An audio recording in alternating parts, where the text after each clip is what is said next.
Dan oke, bismillahirrahmanirrahim. Assalamualaikum warahmatullahi wabarakatuh. Halo teman-teman, selamat pagi, selamat datang dan selamat menyaksikan video pantauan nih. Senang sekali saya Gal Fotografi hari ini bakal membuat sebuah video, yaitu video pantauan nih. Dalam video pantauan nih, saya Gal Fotografi itu akan melakukan sebuah pemantauan itu yang mana nantinya bakal memantau suatu daerah yang bakal menjadi tempat untuk pementasan singo barong. Nah, pada episode kali ini saya bakal memantau itu namanya ada daerah Gentosari, itu ada di Kecamatan Ringinarum, Kabupaten Kendal. Ini karena berdasarkan info yang saya dapat di sana pada hari Sabtu tanggal 11 Oktober 2025 di sana itu bakal diselenggarakan sebuah acara pementasan singo barong yang sangat keren sekali. Itu menampilkan singo barong, namanya ada singo barong dari Ngesti Wargo Budoyo. Itu rencana bakal pentas ada di sana, untuk keterangan waktunya bakal ada di siang sampai dengan malam hari. Dan buat teman-teman semua yang ada rencana kepengen datang ke sana, kepengen menonton ke sana, monggo silahkan teman-teman bisa mengikuti untuk video pantauannya saya kali ini. Jadi buat teman-teman semua, selamat menyaksikan video ini dan selamat menyaksikan video pantauan nih.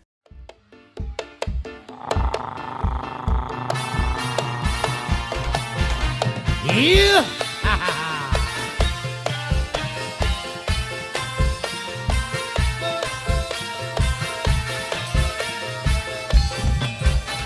Oh iya.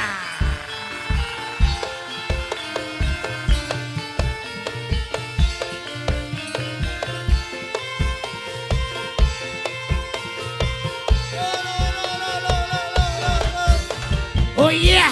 Kapan lapeane meragas simpelan ledang ledang ledang ledang adang yaping parang asa santri cinta angore mamin kacang kemek kalado wile.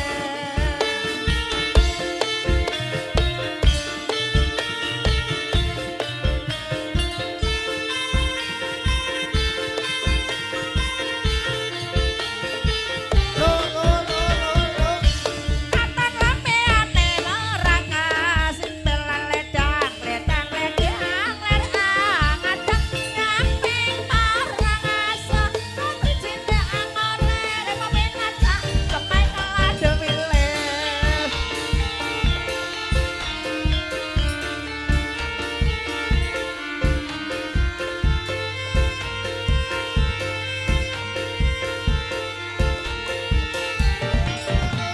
Oh iya. Kapan lapeane meragas simpelan ledang ledang ledang ledang adang yaping parang asa santri cinta angore mamin kacang kemek kalado wile.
ini saya sudah berhasil menemukan untuk bakal lokasi pementasan dari Singo Barong yang sangat keren sekali. Kita menampilkan Singo Barong, namanya ada Singo Barong dari Ngesti Warga Budoyo. Itu rencana bakal pentas ada di daerah sini. Ini namanya ada daerah Desa Gentosari, itu ada di Kecamatan Dikinarum, Kabupaten Kendal. Dan itu rencana bakal pentas ada di daerah sini. Untuk keterangan waktunya bakal ada di siang sampai dengan malam hari. Jadi buat teman-teman semua, sekali lagi jangan lupa ya, nanti hari Sabtu tanggal 11 Oktober 2025 yang jauh mendekat, yang dekat merapat, kita kumpul pada satu titik di lokasi ini untuk menyaksikan bakal pementasan dari Singo Barong Ngesti Warga Budoyo. Dan buat teman-teman semua yang ada rencana kepengen datang ke sini, kepengen menonton ke sini, teman-teman dihimbau untuk selalu bisa menjaga ketertiban, untuk selalu bisa menjaga kebersihan dengan cara jangan buang sampah sembarangan. Jadi buat teman-teman semua, terima kasih sudah menyaksikan video ini, terima kasih sudah mampir ke channel saya, dan terima kasih sudah menyaksikan video Pantauan nih.